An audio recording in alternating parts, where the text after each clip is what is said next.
Yes. All right, thank you very much.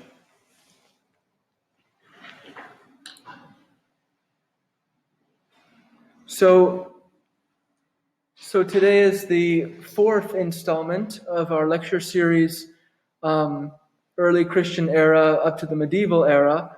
And I always like to frame our lectures in terms of a specific objective, and our objectives always have the form of a question.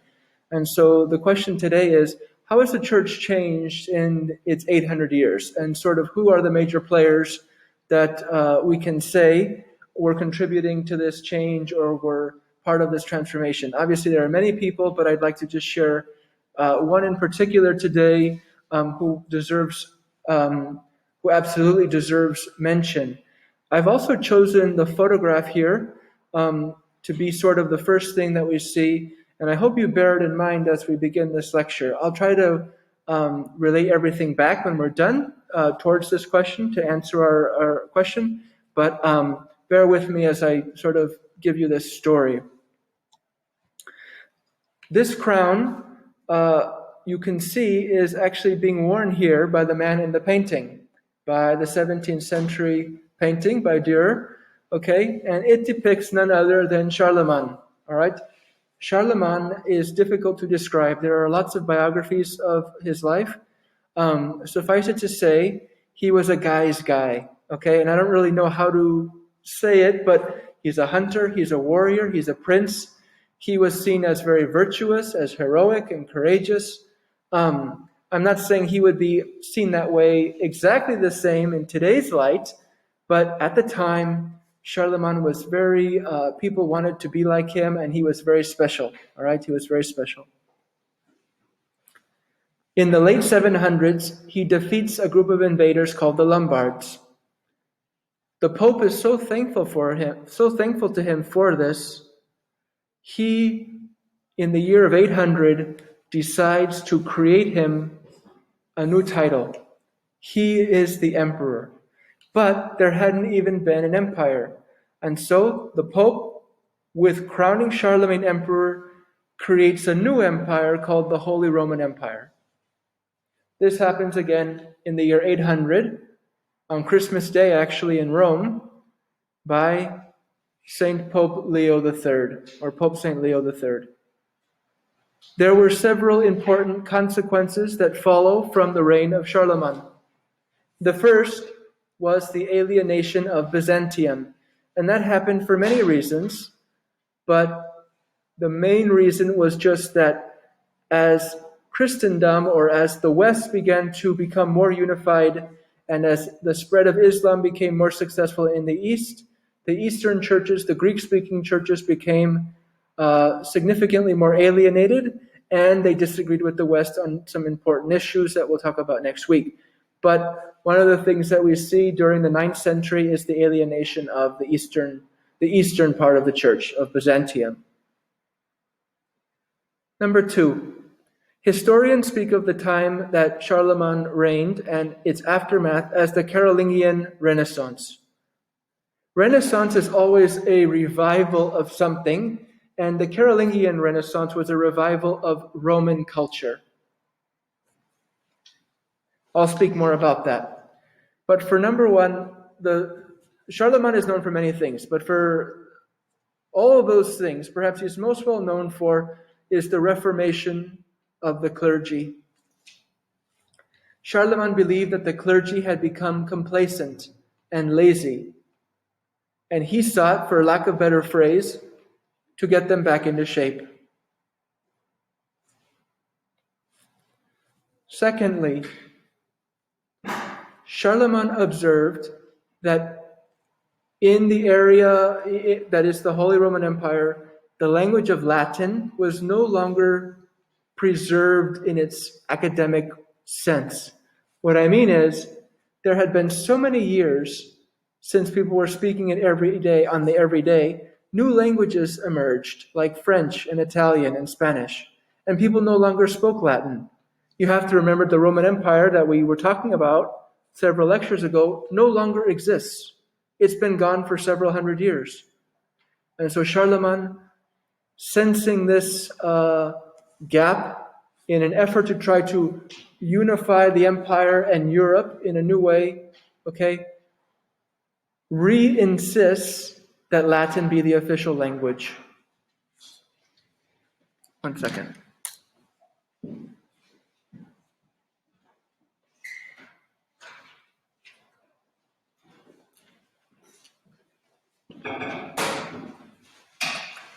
So Latin is the official language again. Also, Charlemagne was very invested in developing school standards. Proto-schools or primitive schools were developing and emerging across the empire. But he wanted to standardize them. So he had his scholars from all over the empire come and develop curricula. You can even see how they develop into 7 discrete subjects. On that, I said in the last lecture or 2 lectures that Saint Benedict of Nursia and the monastics devoted considerable time to transcribing things and in the production of manuscripts. They produced maybe 5 to 10,000. However, Charlemagne, in his zeal to be more productive, produces over 100,000. The Carolingian Renaissance sees the production of more than 100,000 manuscripts. You might be tempted to think that these were only religious texts, like the Bible and commentaries on the Gospel or homilies of the Church Fathers, but you would be wrong. They were also interested in Roman philosophy, poetry, and legal texts. So you have works by Cicero or Cicero, Horace, Boethius, and even Julius Caesar. Remember, the Carolingian Renaissance is a revival of Roman things. Finally, when Charlemagne dies, he leaves a large endowment, 2 major seminaries and monasteries. Remember, an endowment is a charitable gift, money, to sustain an institution.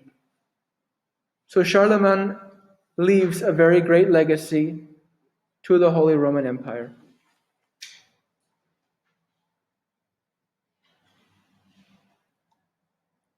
On the right, you can see a photo of the Holy Roman Empire. It comprises North and South Europe and Eastern Europe.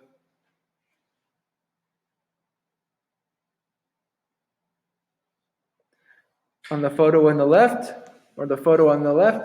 will show where Charlemagne is entombed, which is in Aachen Cathedral in Germany. Charlemagne, ethnically speaking, would have been German. Okay. Why are these things here? Let's look on the right first. On the right, you see a woman's brooch. If you were looking at the style, you might be tempted to say it came from the 1st or 2nd century, but you'd be wrong. The Carolingian Renaissance not only saw a revival in Roman ideals and philosophy and manuscripts and things, but also in the arts. Jewelry was a part of that.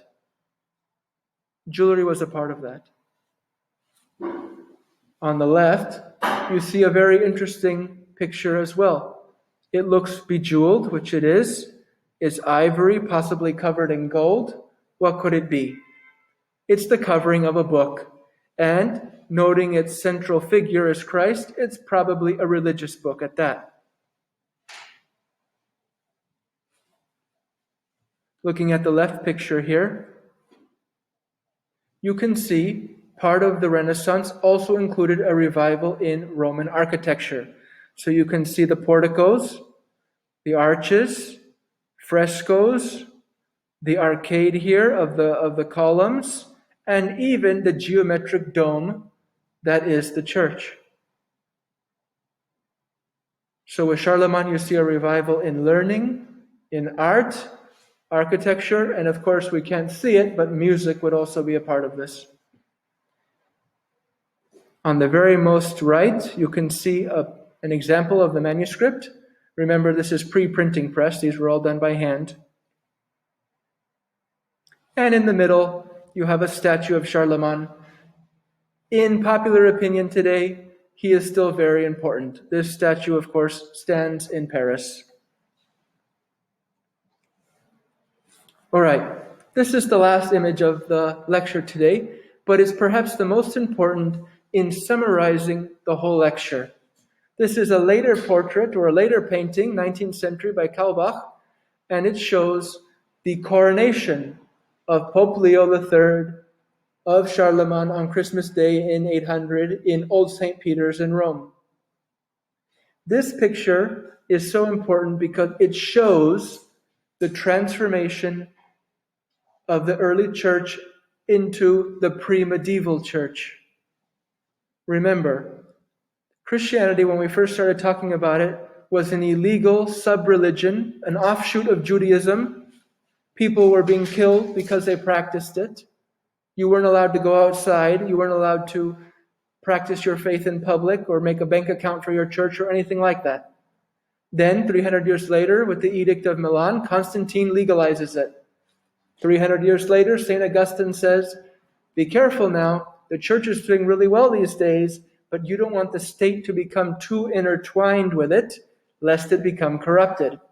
And 200 years later, you have a member of that same church not just blessing somebody in public, not just blessing a political leader, but crowning a new emperor of a new empire.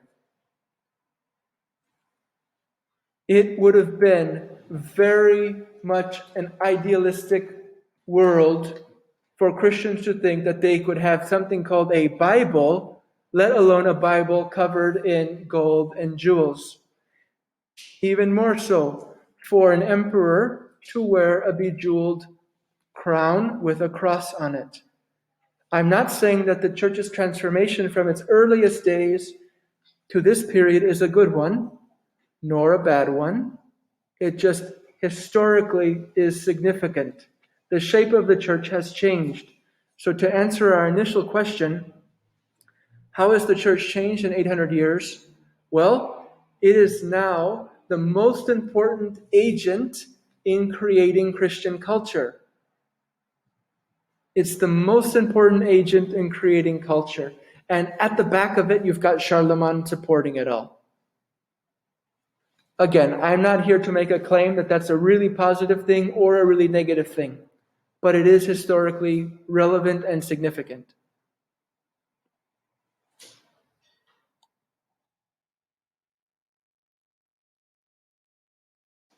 This picture, this painting, shows just how different things were.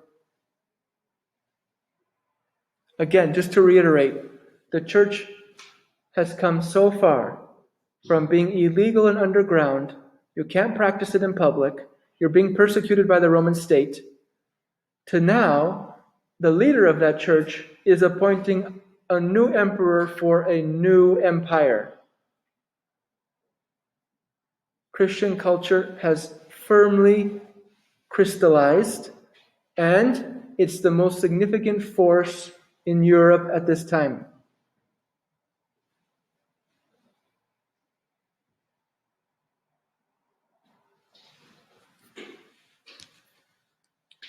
Are there any questions about this lecture?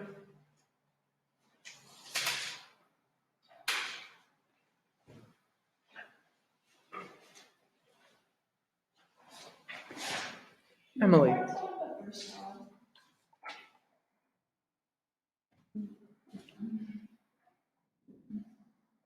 That's the first one. Like the one with the worst. Like the one with the worst. Wow. Charlemagne. That's this one here.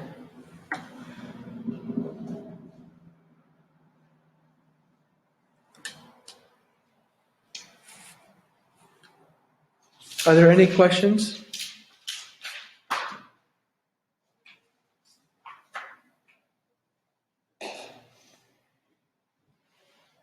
Is everyone clear about the main point I'm trying to make with this lecture?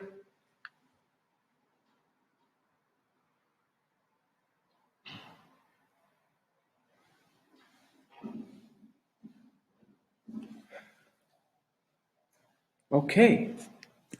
Well, thank you very much for listening. We will go ahead and